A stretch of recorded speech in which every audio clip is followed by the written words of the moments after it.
about payroll, though, is having to do quarterly taxes. Oh man, brutal. If there is anything that you wanted to de-incentivize, just throw a quarterly tax on it. Oh, it's so true. It's such a disaster.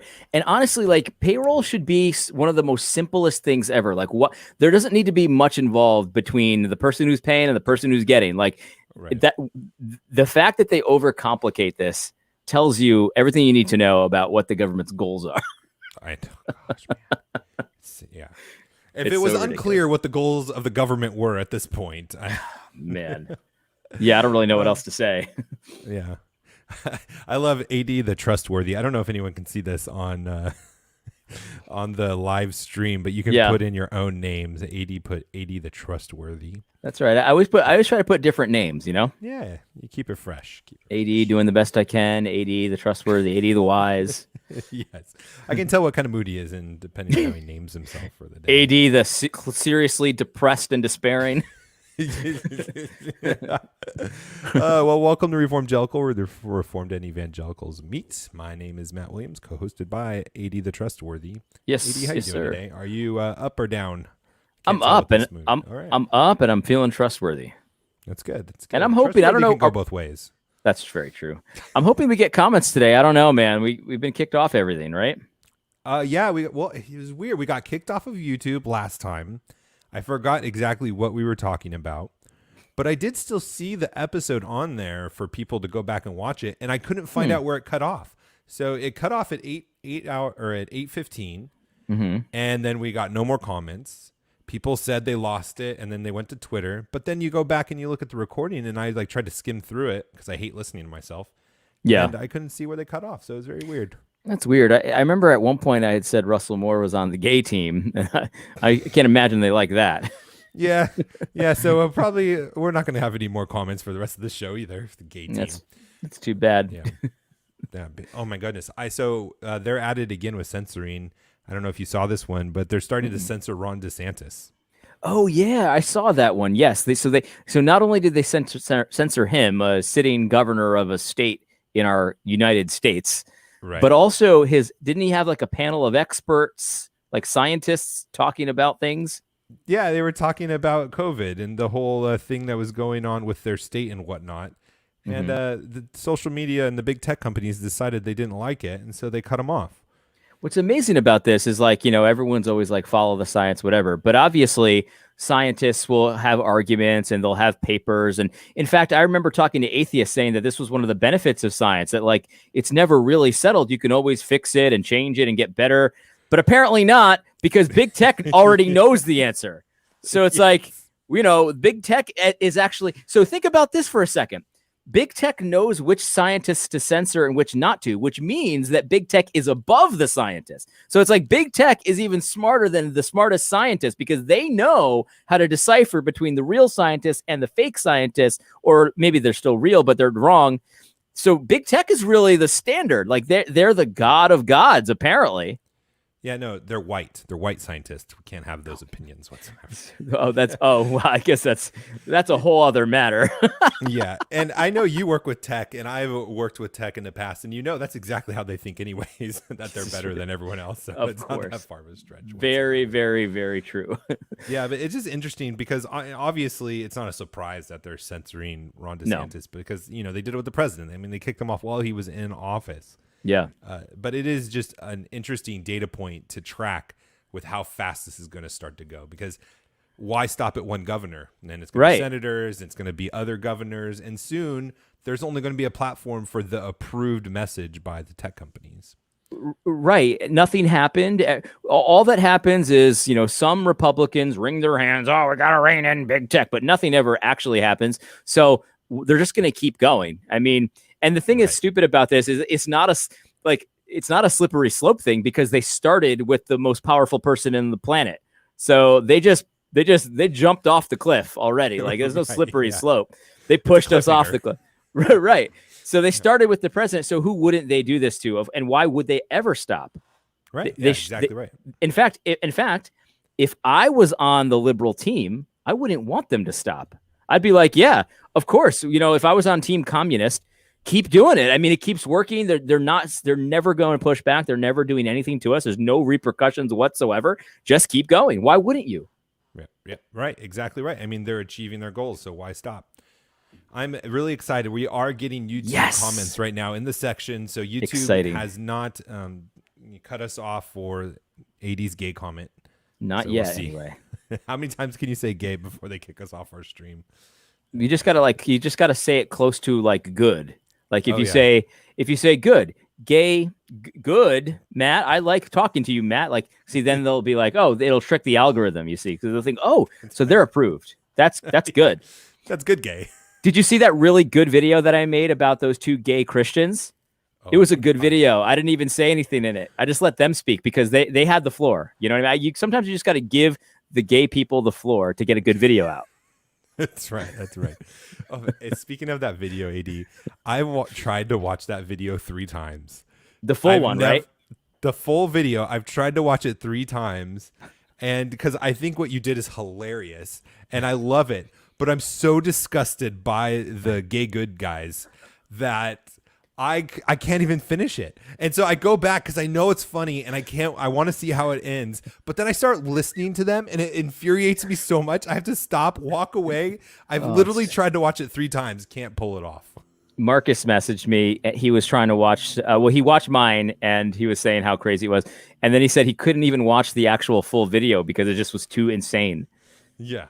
It's what's infuriating. It really is. And it's like, and I know I did a decent job with that video. I was laughing myself at it because it's just too funny. And like, honestly, like I lucked out with some of the editing on that because that was the second video I did that day. I only had like a short amount of time to do it. And I lucked out with where I paused sometimes because you could see the guy like just like looking at him like so like lovingly. And I saw that where I paused it, I was like, oh, that's perfect. And then I put the hearts, you know. Man. I have to say this though, the part that was infuriating to me was not the good gay part. It was the fact that they're claiming to be Christians and that they're being pastors. Absolutely. Like if you were just 2 gay dudes that that you were talking about, no, not even care. It's the fact that they're claiming the name of Christ. It's so disgusting. It's seriously disgusting. It really is. And actually, so I did listen to a majority of the full video. It's like an hour and a half long. I have not listened to the whole thing, so I don't know how it ends. But what's amazing about it is it sounds to me, I don't know if this is what they've done because I don't know them and I don't care. But it sounds to me like they read a pretty decent book about marriage and like how to solve conflict in a marriage. And then replaced all the parts where it says your wife or your husband with your gay friend and your ally. Because some of the advice about solving conflicts is actually decent. But then you step back and you're like, yeah, but dude, this is just like your friend. Like this is not the same thing as a marriage. Like when I'm solving a conflict with my buddy, it's not like when I'm solving a conflict with my wife. You know what I mean? It's very different. And what's amazing about it is like the advice is decent. So I think that's probably what they did do. They read a decent book about marriage and then they just replaced everything with their friendship.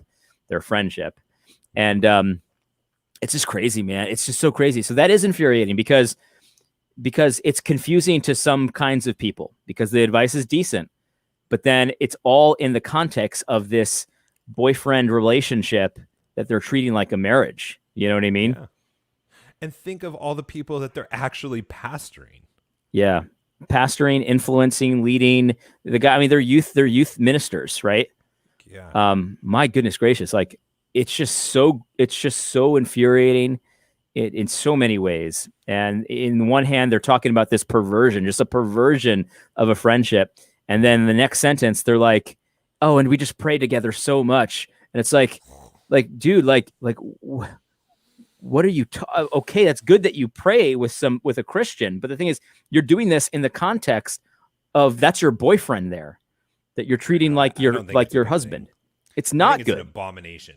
It's not good. Exactly. It's exactly. So like if you're praying with your boyfriend and you live together and even if I believe them about there being no physical part of their relationship, which I don't, but even if I did, it would still be an abominable situation. It would be an abomination. Right. Yep, absolutely. And you think back of like our era where the dramatic thing was like the purity culture and how many people had issues Yeah. from that. Just Yeah. imagine how many people are watching this and like thinking that these abominations are good, the damage Yeah. that's going to come from this. It's going to be bad. It's going to be bad. It's so crazy. And then in the full video too, Matt, you know, and I don't want to talk about this for the whole time, but we can if you want to. I don't care. But like in the full video, the gay one admits that he thinks he's attractive, that he has feelings for him. He feels like, you know, sometimes he's falling in love with him. And I just keep thinking to myself, like, this is so insane. Mm-hmm. And then earlier in the video, this is the other thing that's so disgusting about this. So earlier in the video, the gay one is like, he's like, one day I just told all my Christian friends, like, don't call me brother unless you mean it. Like, unless I'm actually your family, don't call me brother. And it's like, okay, I get that. Like, okay, fine. If you have like family attachment issues, okay, that's fine. He doesn't want to be called brother the way I would call you brother, Matt. You know what I mean? He wants it to mean like a real brother. Okay, fine. But then he's like, we're brothers. All while he's talking about how he's also has romantic feelings for it. So it's just this disgusting combination of so many things. It's just perverting so many different things. Even like the familial brother relationship is perverted in this video. It's so gross. Yep. Yeah. Right. And I think that's a great case in point of sin can never be compartmentalized. That's so right. It's going to pollute and destroy everything, even when you don't think it will. It's going to infect every area of your life. What I noticed about the video too, it's just like, so there's even things in the video that they're not like bad in and of themselves. Like there's nothing wrong with a guy liking a good cup of tea, right? There's nothing wrong with that. There's nothing wrong with tea. Tea is a totally legitimate drink. Right. But like, I think pretty much every American would agree that if given the choice between coffee and tea, tea is the girlier one. So of course they meet for tea every day, and it's delightful. So it's like even the stuff that's totally fine, like it's not like a problem at all. They choose the gayest option that they could possibly choose. Of course. It's just like transsexuals, and this is gonna get us kicked off YouTube, I bet. Transsexuals, they choose the extremes of everything to prove the point. That's what they're doing. Yeah, that's exactly right. In fact, I think that's intentional. They're trying to do it as extreme and as crazy as possible. In fact, even like this, I used to live with a guy, one of my friends. He was a very close friend of mine. And I lived with him for a few years, and we'd hang out all the time, right? Like even after we moved out of the same apartment, because we, in New York, you have to have a roommate. You can't afford it otherwise.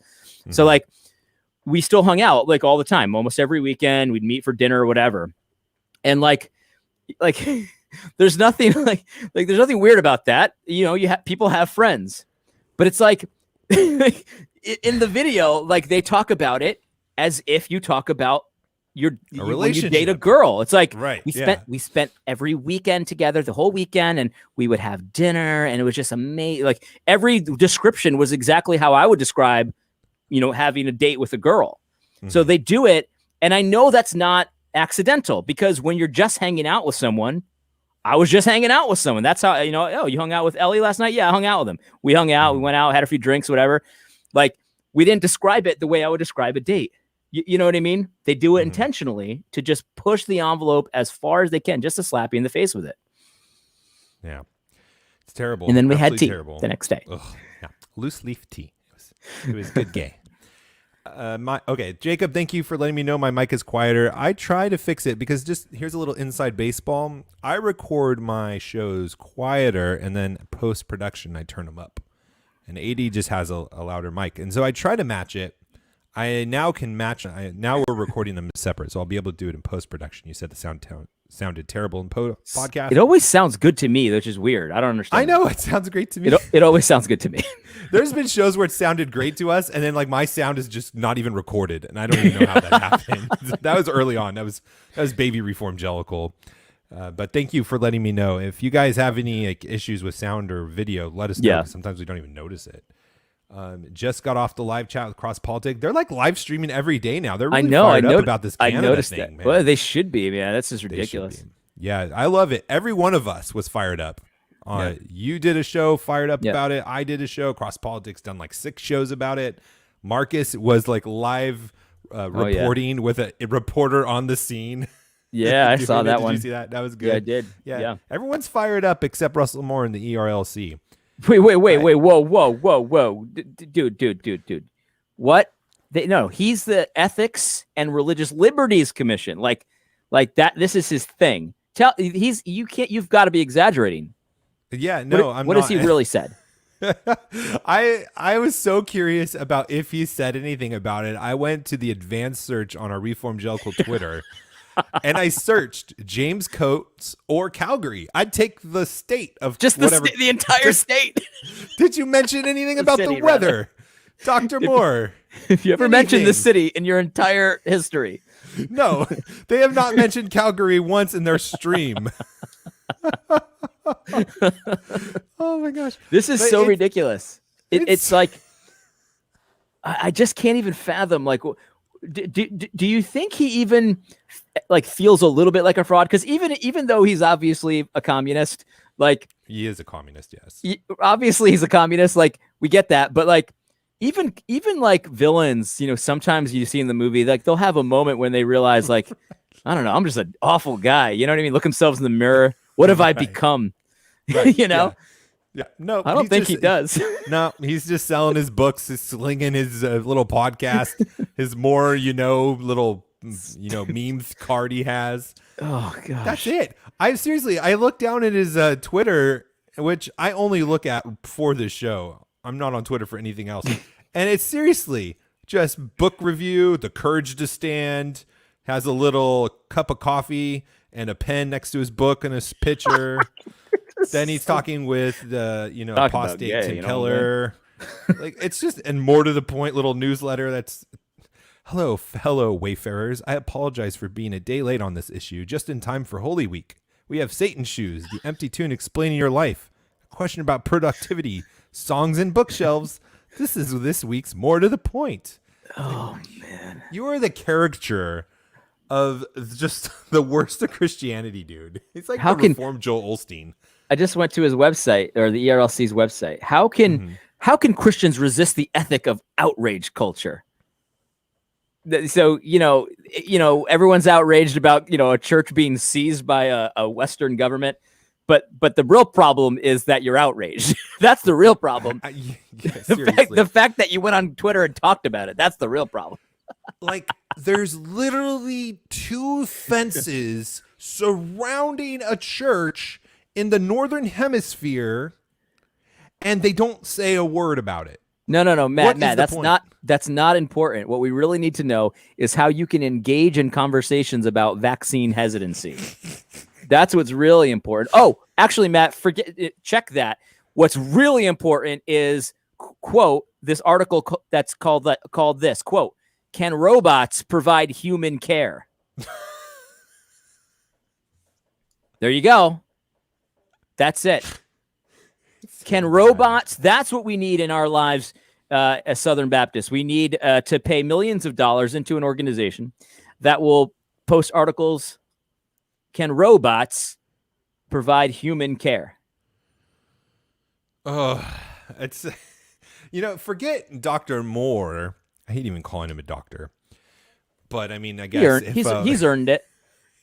What's your YouTube friend's name? Doctor. Oh, yeah. Dr. Common Sense. Dr. Common Sense can be a doctor. I guess Russell Moore can be a doctor. That's too. Russell Moore can be a doctor. But forget him having some kind of conscience or some gut check. But what about the 20 people that like his show every week, or the people that actually pay the ERLC? Do they ever have like shame, second guessing? Do they ever feel a little good gay about supporting this guy? I mean, come on. I just don't know. Just don't know. It's really pathetic. It's really pathetic. It really is. It's so pathetic. It's comical at this point almost. It's just like, what more does he have to do before you stop giving him money? He'll get his money. He'll be fine. The commies pay pretty well, until they kill you. But like, for the time they'll pay well. He'll be fine. Yeah. He'll land on his feet. Yeah. He probably has a position waiting for him in the Biden administration. Yeah, he'll probably get some book deal from one of those liberal book places. Of course. Yeah. Oh my gosh. who's it? Somebody gave me just the biggest stage fright. They have us on their big screen TV. Edward put us on his big TV. Oh, I hate the idea of us being on a big screen TV. Hey man, nah, this is what I'm talking about. This is the big time. Oh my goodness. I saw a post from United Church of Canada today. He doesn't deserve the title of Reverend Doctor. I don't know who that is. What that's referencing. Must Sorry, be I'm not up to date with I don't know. Canada politics, except they're a bunch of fascists now. Fascists. Listen, I like Canadians. I know a lot of good Canadians, and a lot of Canadians watch my YouTube channel. I like Canadians, but man, we need more people to just be willing to just open up their churches and in a loud way, so everybody knows it. You know what I mean? That's the way to forward here. I think you got to get these guys back, open up your church, and force their hands. And if they choose to arrest you all, then so be it. They're going to be the Western country that put the kibosh on the church quickest, the first. They'll lose that PR battle. I think.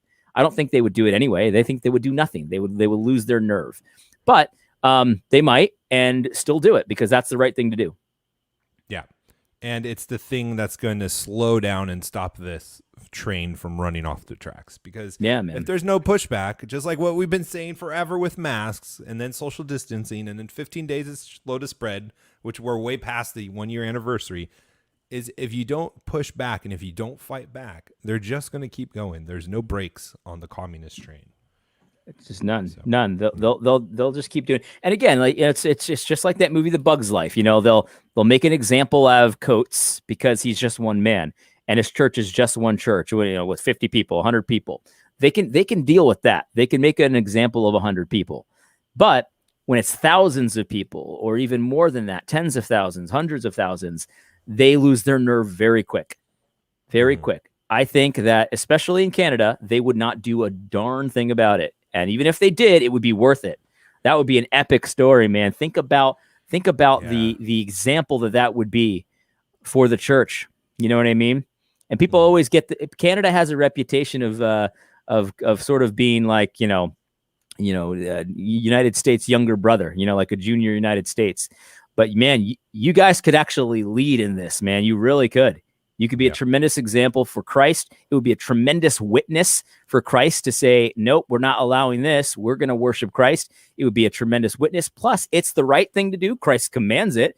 So it's not even like it's a question like, some people always say, well, was it right for Bonhoeffer to do that thing he did with Hitler? Like, was it right? Well, okay, it's debatable, whatever. But going to church isn't debatable. That's an easy thing. This is a great thing. You could do amazing things for the church in general, and as far as encouraging people and being a witness, and it's definitively the right thing to do. Worship God on Sunday. There's no room for negotiation there. That is definitely the right thing. You don't have to play these games. Well, was Bonhoeffer right or wrong? Was the Revolutionary War right or wrong? It's totally debatable. Who cares about that debate? Just go to church. That's all I'm asking. I'm not saying pick up a rifle. I'm not saying, you lie to the government to avoid paying taxes. All of those are questionable. I get it. And I'm not saying you shouldn't do them or should do them. I'm just saying they're questionable. What I am saying, though, it's definitively beyond all doubt that the right thing to do on Sunday is to worship God the way he's prescribed to be worshiped. Yeah. Worshipped. Amen to that. Worshipped, for sure. Someone asked in the comments, I think it was Nathaniel, do you guys think taking down the walls would be acceptable, being that it's church property? I know the cross-politic guy said to do that. Yeah, I think that would be acceptable and deal with the consequences, because the thing is, like, doing something that's your right to do doesn't mean it won't be without consequences. Right. So I think that would be totally acceptable. They can definitely do that if they'd like.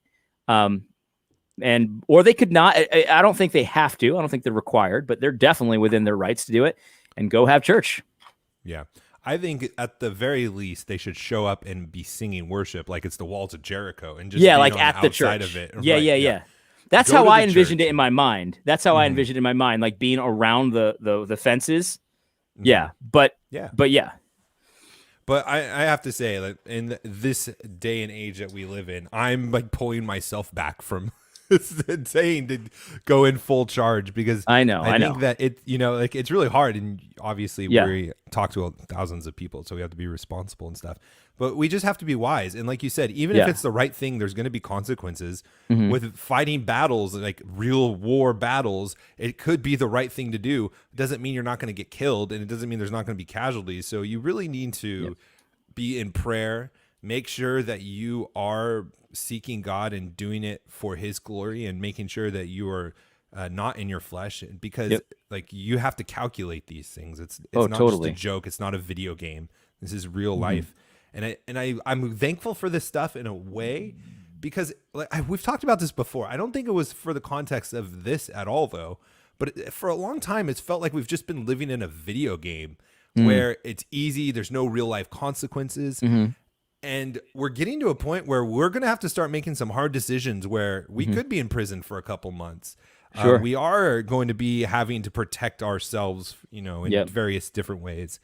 So I like that in a sense, because it's going to drive us closer to Christ and really depend on Him more. So I'm thankful for that. I would say pastors and churches need to build up their war chests a little bit here, because you need to prepare for those situations where potentially you could end up in prison for a month or two, unable to provide your family with income. So build up your war chest so that they're good to go in case something were to happen.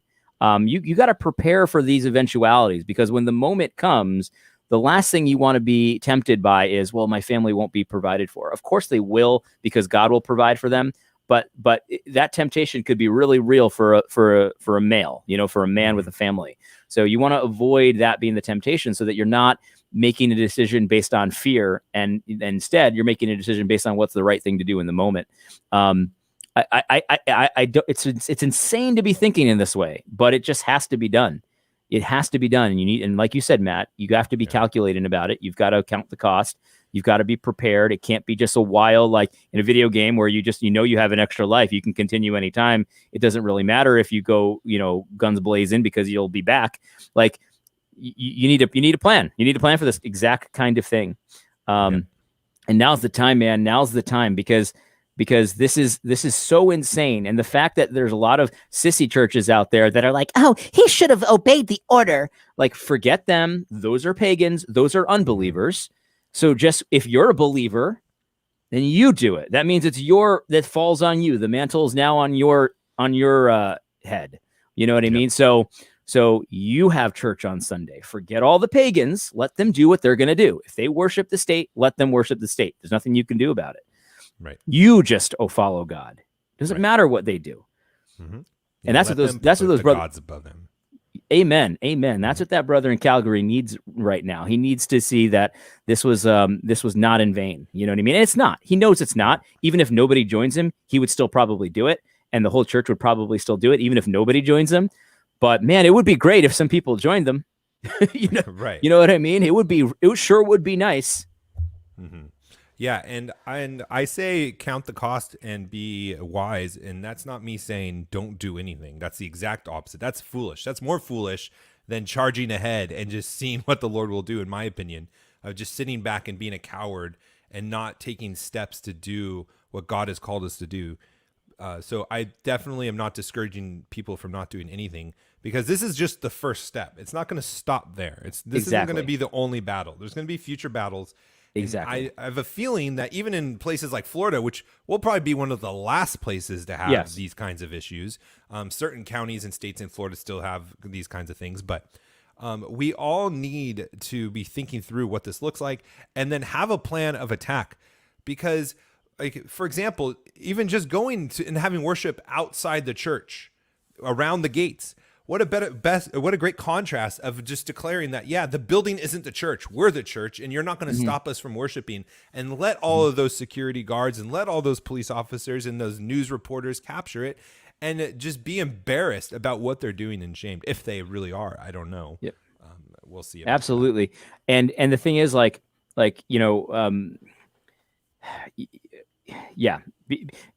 plan ahead for this, because there's going to be more opportunities. This is a great opportunity on Sunday for people in Canada and people in the surrounding areas. It's a great opportunity, but there will be more opportunities. So see it coming. Don't be foolish and not do anything now. Plan ahead for it. Plan ahead for it so that you're ready to go and you're not worried about your kids or your wife when the time comes. You know what I mean? Like plan ahead. That's the smart thing to do. But then look for these opportunities, man. This is, I mean, to be counted worthy, to be arrested, to have your building seized, to have your, whatever it is they're going to do next. I'm sure they're going to do something. To be counted worthy to do that is a great honor. And so you should take it as a great honor. For sure. Yeah, you should. To be able to have the opportunity to suffer like Christ, like that is the highest honor we could have as Christians, I think. And I think the Bible kind of speaks of that as well. Even giving crowns for being a martyr. So, and then, okay. So Mary brings up a really good point in the comments talking about the Polish pastor that yelled, "Get out" to the health official and then the police officers that are with him. And along with that, 2 days later after that story went viral, that was for Good Friday, they came to try to close down the church. There was another video of a mom and a baby who had a restaurant where the patrons of the restaurant, it was a full restaurant, no masks, were yelling, "Get out" as well. And I don't think it was coincidence that they were chanting the same things. And I think that somebody or a group of them saw what happened with the Polish pastor and started shouting just like he did. Which is a really interesting thing when you think about, because we always talk about how politics is downstream from culture, but also the shows and what we've been saying before is that culture is downstream from religion, even secular religion. Whatever you believe is going to determine your culture, which then will determine who rules you. So I don't think that these two stories are isolated from their response to James Coates either.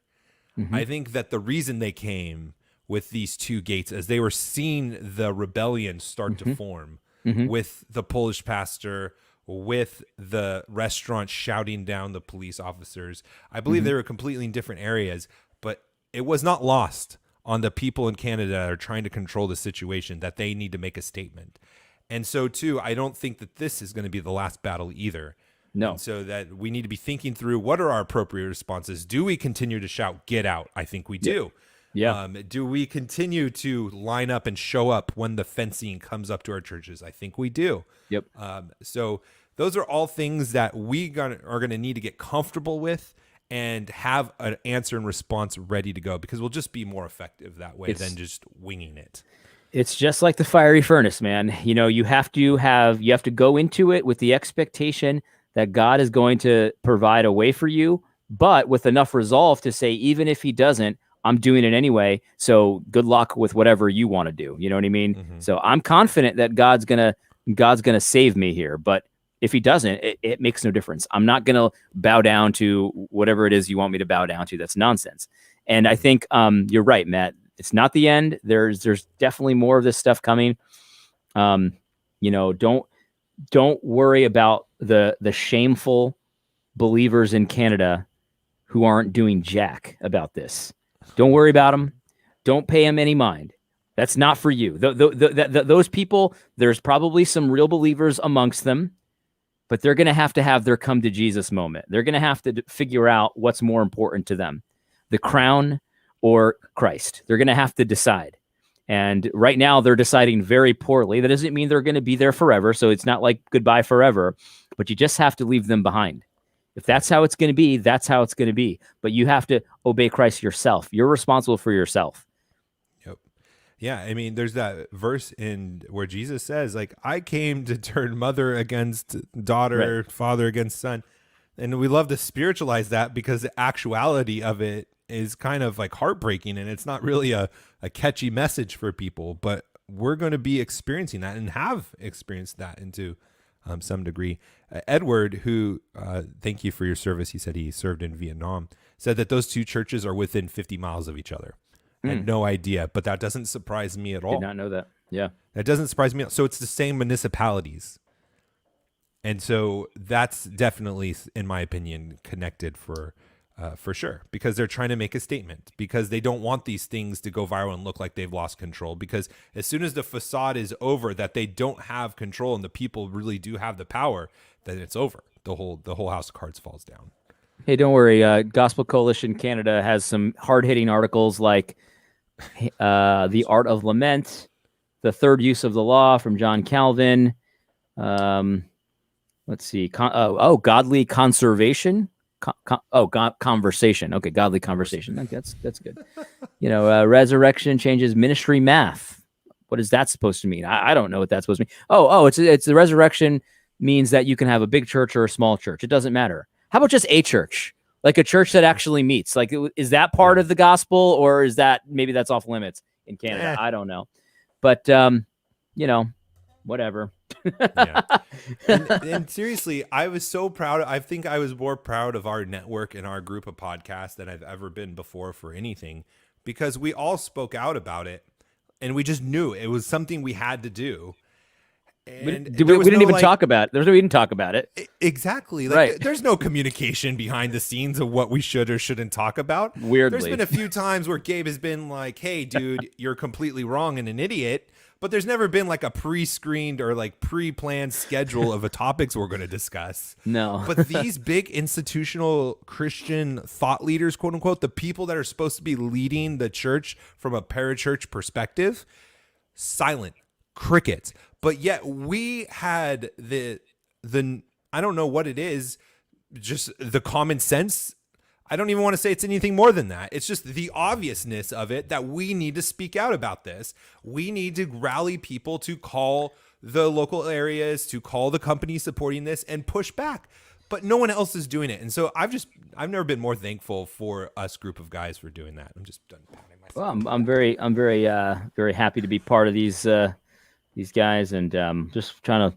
I'm so sorry. I'm a little distracted. I just typed in Coates into Gospel Coalition Canada. They did write about him on March 23rd.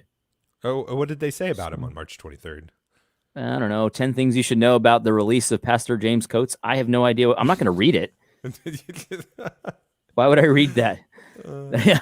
Unreal. March 23rd. That's the last time they wrote about him. Okay. Yeah. And it's like, it's not Worthless. just one dude. It's not just him having a public feud with the local municipality. This is the current of the time. This is where our world is heading. This is a new era that was being ushered in. We're like entering into these communist times where religion is being squashed out as much as possible through regulations in the name of health for a number of different reasons. And they're not saying a damn word about it. The salt. Where are you guys? The salt has lost its saltiness. They have together become worthless. That's where they're at. That's where they're at. Perfect. Un-Canadian, which I don't know. Does that mean you are Canadian? I think he might be Canadian, even though his name is Un-Canadian. Yeah. Are you both auditioning for Canadian Cross Politic now? This is how uncoordinated the network is. I found out that there was even a Fight Laugh Feast Canada network on one of the live streams they did this week. I didn't even know that just until just now. Yeah. Apparently there's a Fight Laugh Feast Canada. Awesome. That's cool, man. Is there like a Cross Politic Canada? I do know a lot about hockey. I think I would fit right in. I love hockey. I love hockey too. It's the only sport I watch anymore, quite honestly. I don't even watch it, but I just still do love it. It's great. Oh, dude, I love it, dude. My kid loves it. He's going to be a great hockey player. I can't wait to spend all my money getting him through college. That's I remember when I was a kid, I had to play roller hockey because we couldn't afford every pad for ice hockey. Yeah, dude. Roller hockey's way cheaper. I was so poor. We would go into the dumpster next to the roller rink, skating rink, where they would throw away worn down sticks. So it'd be like really skinny blades. Oh yeah, and we would take those and use those. Yep, I remember. I'd have my sticks until it was nothing. Like you couldn't even do anything. Yeah. Your blades would go down to 2 wheels because you couldn't afford the 4, and so you put them on the far end. Absolutely, put them on the far end, and you rotate them like back and forth so that that was me. You would hope a bearing wouldn't get all rusted and a wheel wouldn't turn. And that was the worst. Oh man, those are good times though. Those were great times, man. That was a lot of fun. Some people play in the sandlot. I used to play in the tennis courts, roller hockey. Yes. Oh yeah. Great. Who cares about tennis? Yeah, exactly. So this is interesting. We've been talking a lot about Bitcoin late and digital currencies. Oh. And Peter Thiel just came out and had an interesting theory. This might even qualify for a conspiracy theory segment. Ooh, I like that. Yeah, from Peter Thiel. Uh, which do you think Rod Martin still talks to him? I don't know. That's a good question. I wonder because Peter Thiel's a gay guy, right? I think he's gay. I mean, who isn't these days? Most billionaire, yeah. Which billionaire isn't right about this time? I have a side note after this. But anyways, he was saying that he would not be surprised if the Chinese are financially weaponizing Bitcoin against the United States. Interesting. Because it hurts the dollar, and they're doing everything they can to devalue the dollar now, which is really interesting for a number of reasons. But what do you think about that? Well, listen, I don't know if it's true. I think that there is definitely potential for some nefarious purposes behind Bitcoin, and China would make sense, of course, as they're the perennial enemy these days. So that would be interesting. I mean, it definitely is a black mark, I guess you could say, on the dollar. So yeah, maybe. Has China done anything regarding about conspiracy times? Oh yeah. Has China done anything in terms of Bitcoin? Like, is it banned in China? Like, or do they just ignore it? I don't know if it's banned. I know it very well could be banned, though. I mean, they ban everything, so it wouldn't be unusual. But like, I wonder what China's doing with Bitcoin. You know what I mean? Yeah, that is interesting. I don't know. It's going to be really interesting when they try to roll out this whole global universal tax, because then you can't have Bitcoin because everyone will just go to Bitcoin then. Yeah, that's a good They point. wouldn't be able to be taxed, right? That's a good point. So this global universal tax thing is crazy, man. Like that's like we used to be like about like spreading freedom throughout the world. Now we're just spreading slavery, like minimal slavery throughout the world. Like here's the minimum amount that your people can be slaves. Gosh, you're so right. So right about that. Oh my goodness, it's so crazy. So it is very depressing. But this is the problem with Bitcoin. Like, for something that is, I mean, the price of Bitcoin is pretty outrageous. It's very expensive. It's amazing that it's gone so high, in my opinion. Is it still like 40,000 right now? It was at like 60,000 the other day. Really? So it's probably like it's probably over 55 right now. I don't track it that carefully. 58,022. That's ridiculous. That is so ridiculous. Okay, so this is like a lot of people own Bitcoin, right? A lot of people own Bitcoin. A lot of people like Bitcoin. But to me, it's so insane about this is that the market capitalization is so high, and yet it's still like not wild to think this is all just a scam from China. Like, shouldn't we know what it is if the market cap is so high? Like, shouldn't we have a pretty good idea of what it is? I guess not. Why not? I guess not. I guess it's when you know what you have. The unknown is better. It's a better option, really. I guess that's actually a valid point, Matt. So it's like you know what a dollar is, and so you're like, I prefer something that I have no idea really where it came from. Right. Yeah. Because I know where this came from. I know where this came from, and it ain't good. So I'm gonna take my chances with this unknown. Seriously, that might be it. That's so crazy though, because major people have these wild speculations about Bitcoin, and it's just so crazy to me that it's just so controversial, even as the price is so high. Yeah, it's so high. Don't know where it came from, who's watching you.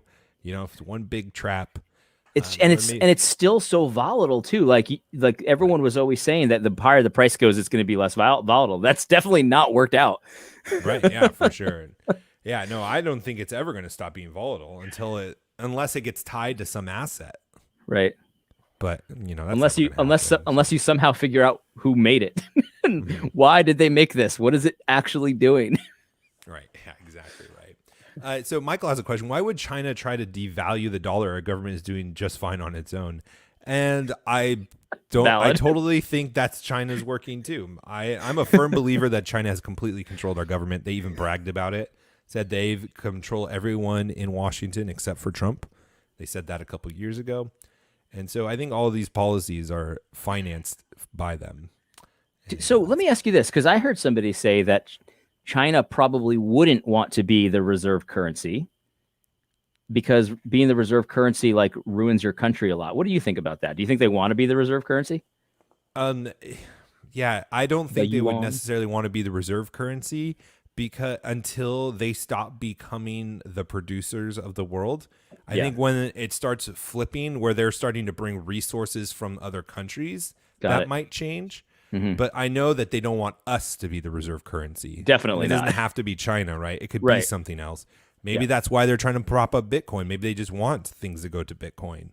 Maybe. They would rather have that because their goal is to become the superpower. So whatever Yes. it is to get into that state, they're going to be doing, and they do play a long game for that. So That's true. yeah. And so that's why they want to devalue. I mean, they're even talking about taking us out of being the currency and have Russia and China trade strictly in their currency. So Which they yeah, probably it's could just do all without any part problems. of the communist takeover. Yeah, All yeah. parts of the- It's insane. Hey, did you see we got a super chat here? This is what Oh, we did. Nathaniel says. Why don't you put it up on the screen? All right, let's do it. Yeah. It's time for churches to stop requiring pastors to have degrees from these big box seminaries. Instead, encourage IOPD. I love it. $4.99 support. Thank you. And you're giving a shout out to the Institute of Public Theology, which if you want to find out more, you can go over to founders.org. That was a twofer. It's Thank you, it's sir. a good advertisement, but it's also a question, and I'll say is long past time. Churches should never require a seminary degree. Obviously, they need to show themselves approved. They need to be examined in some way, but a seminary degree is totally not necessary biblically, so it shouldn't be necessary for us in our context. It's very helpful, but definitely not a requirement. Yeah, and honestly, if I was on, I don't know who hires pastors in the Presbyterian circles, but if I was like, let's just say a board, a group of people that were responsible for hiring a pastor, Probably a committee of some kind. a committee. If I was on a committee and they had a seminary degree, it would almost be like I was hiring a CEO and they had a feminist degree at this point. And I would just be really critical, and I would have to do a lot of research from any seminary they come from. It's like, what have they been teaching? What were your pastors? What were your professors? What did you write on? Because they're all kind of suspect at this point, and that's why I've been part of IOPT. Is there really any seminary you can't trust anymore? Like, even in California, there was the conservative school, Biola, and they had Talbot University, which was the conservative contrasted with the liberals, and now they're as woke as anyone else. It's like, I don't know if one seminary I could recommend to anyone right now. I'll tell you right now, I might know somebody, that's all I'll say, who is in some kind of a HR function. And when this person sees on the resume something like that, like, women's studies or, something like that, it's definitely a knock as opposed to an asset. It's a liability for sure. So yeah, it's interesting that you say that, because yeah, it's almost like when you interview, like maybe you still interview them, but like you really want to get to the bottom of how much did they screw you up. Oh yeah, like you have two kinds of interviews really.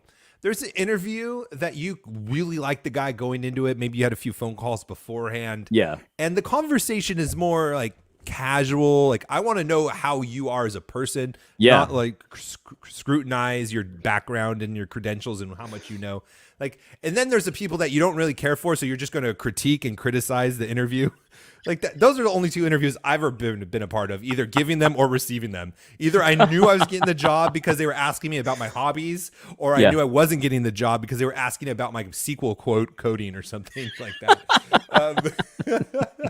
But if I got from a seminary, like somebody from a seminary, I would be critiquing the heck out of them and asking them all of those questions of, what do you think about being woke? Are you okay with being white? Definitely. If you're white, like, Definitely. and like, do you favor segregation in the sanctuary? Like, random questions. You have to ask them those hot button questions because those are the ones that the seminaries train you either incorrectly or they train you to weasel. And those are the two things you need to avoid big time. Yeah. You know what I mean? Whether it's the woke stuff, whether it's the feminine, whatever it is. But I appreciate that advertisement, because that place is going to be awesome. That Institute of Public Theology, because they're actually the inverse of that. In other words, they're directly addressing those areas that the seminaries teach you either wrongly or teach you how to weasel out of. That's what their whole purpose is. Am I wrong about that? Nope, that's exactly right. That's It's the exactly right. inverse of It's seminary. the inverse. That's yeah. We're actually teaching people how to apply their theology in life, not just to BS your way through it. It's like shorting the seminary market. You're like shorting the seminary degree. Yeah, that's exactly right. That's exactly right. Oh man, it's gonna be so good. But yeah, like so. But I would still interview someone who didn't have a degree, but it would be it would be almost like a podcast interview where I would like want to see what they think about things and kind of push back and like have a natural conversation. It wouldn't be okay, how do I see if they've been programmed the wrong way? It would just be, okay, so let's talk about your theology. Why do you believe this way? What do you think about scripture? How would you handle these situations? It would be a completely different interview whatsoever. Shorting the seminary market. That's a good one. I'm going to use that. Should that be the title of our show? I think that's good. Like, do you want to be a pastor, but like you feel so negatively about the seminary that you would short it if you could? Well, Yes. here's how you do it. Yes. Are you worried that seminary is going to be the hardest part of ministry? Come to IOPT. Do you not want to feel guilty about being white? IOPT. Oh my god. What else you got going on here? You know what's interesting, speaking of whiteness and stuff? A lot of hate crimes, no, I hate saying the word hate crimes, but I should say partiality crimes have been going on from black people. Like all of these Asian crimes that they've wanted to blame on white people have been black people. Yep. And even like these things where they're trying to set up the white people with the Nazi symbols and all that stuff are these black people that are doing it. And I find it really interesting because I've heard from black people as well that black people can be super racist. And I just like, it's sad because we've been so focused on white people being racist, and we should call that out. It's wrong. Absolutely. Mm-hmm. But like, we've excused it from so many other people, and we're seeing the fruit of that now. We're seeing the like punch, like old Asian ladies are getting punched in the face. Like it's almost, I think it's a game actually online or something where you try to punch Asians in the face, and I've only seen stories where it's been black people. And like, this is where this crazy theology comes. Like, this is the logical conclusion. If black people can't be racist, then you can go around punching anybody you want just because they're not black. It's so discouraging more than anything. So, you know, every race has people in it that are savages, that are going to act like savages and punch old ladies. You know what I mean? Like every ethnicity has that. And we need to be able to address it no matter what. Everyone, if you tell them that, will be like, right on. Of course. Yeah, absolutely. You got to do that. But but in practice, they definitely won't. And there is people, you know, woke white people and maybe even some non-woke white people are scared to death to criticize anything about certain ethnic groups. There's a few of them. Blacks are one of them. Jewish people are the other. Because the minute you start saying something about a Jewish person, well, what are you, an anti-Semite? What do you hate Jews? Like, no, I just don't like the ones that are jerks. You know what I mean? I don't like the ones that act like savages. That's what I'm against. Just like I'm against the Latinos that act like savages or the whites that act like savages. So like, that's the thing. But there are like certain protected groups that you cannot criticize. Otherwise, you're criticizing the ethnicity. And that is a big problem because, yeah, sure, not all of them are going to act like complete savages and punch old ladies in the face, but they are going to do other kinds of stuff that is also damaging to them and others. Like you see, like these woke gone wild pastors who are speaking racist epithets from the pulpit and nobody says anything, and are like, they've got hatred in their hearts towards white people, but nobody says anything because they're scared to be called a bigot. So like, that person is hurting themselves and everyone around them, and they're just allowed to run rampant. So yeah, sure, they're not all punching the old ladies in the face, but that fear to criticize a black person or a Jewish person or whoever it is, that actually does a ton of damage. And of all people, Christians should not have that fear at all. We need to be calling these people out for their sins, and it's just that simple. Yeah, absolutely. And you know, it's funny because I only brought that up because I was thinking about all of these stories, just doing some research for the show. And I was listening to your show talking about being brainwashed, and you were talking about, I think, specifically with thinking cops were going to be violent. Sure, if you were yeah, scared of them, right? Yep. But I was thinking, man, I can't even talk about this because I'm going to, just like, not even that I'm scared of people calling me a racist. I mean, I've been called every single thing. I've been reported to the FBI for being a pedophile, for all that. It doesn't bother me. But there's this gut reaction like, oh, I can't go there. That's and right. I have to like walk myself through it. Yes. It's so crazy. You know it's bogus. You know it's ridiculous, and yet it still has an impact on you. And it's hard to escape that. Like, there's no reason that I should have thought that cop behind me might be the kind that would just pull me out of the car and beat me for no reason. But for some reason, there was a fear there. Even though I know how preposterous that is, there's a fear there. So if you lie long enough, even as you deny the lie, you still absorb some of it. That's why they continue to lie, even when it's preposterous. Absolutely. And the people that you're doing the most disservice to are the people that are doing these crimes. Like if you're not or crimes or thinking or thought process or whatever it is, sins, is if you are too scared to call them out to repentance and to say they're doing wrong, hold them accountable, they're the ones being hurt the most. Well, in most cases. I mean, like there's that case where, I don't know if you saw it, where those two black ladies, I think they're like 15 and 17 or something like that. They tasered a Uber driver from India. I heard about it. I didn't see that. Yeah, but I did hear about it. They killed him. They tried to steal his car. They tasered him. And because they tasered him, I think what happened, I'm not sure, but like your body does a taser like stiffen up thing. I think like it seizes the accelerator. Up. Yeah. So he hit for whatever reason, the car took off and hit the side of some concrete barrier or something. I can't remember the car. And it killed him because he was halfway out of the car. And the girls walk by him to find their phone. Not even phased that they killed someone just then. Like there's no reaction. And it's not just that event, but all the things that led up to them getting away with things and thinking a certain way, to think that that was okay, and to a point where that wouldn't even phase you as a human, that you just killed another human and you're more worried about losing your phone. But this is the thing that really is the kicker for the story, and why our society is harming these people so much is that they got off and they're like they got some plea deal where they're not even going to jail.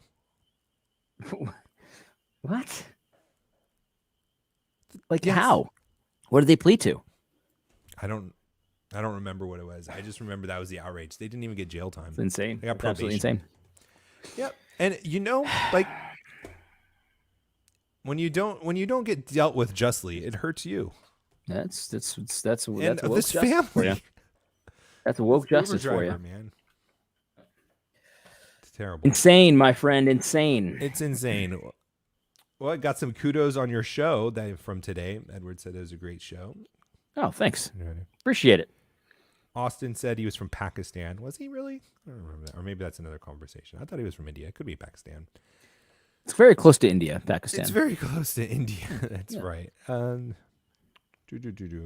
Someone was saying something like, I don't know if I should go to law school or seminary. I think I would not like both of them. I have to say that I just wanted to say this. If you're thinking of law school, if you hated high school, do not go to law school. Every attorney that I have ever talked to says that law school is just like high school all over again with just as much drama. So if that's an indication to help you as you navigate your decisions, I recommend that, to consider that. All right, what else? Gun control, all these different things. I think that's a good place to stop. Let's just stop right there. Unless you have anything else, or anyone else has anything to say. I think we're good. I mean, we're right at the half hour. We've done a full show. There we did. We've done our duty, Matt. All right, great. Thank you for everyone supporting us on patreon.com/reformjelical. You pay the bills. Thank you so much for the super chats. And if you missed the show, you can check it out Friday wherever you listen to podcasts, or YouTube if they keep it up. Otherwise, join us Thursday, 7:30 p.m. Eastern time. We'll talk to you next week. God bless. God bless.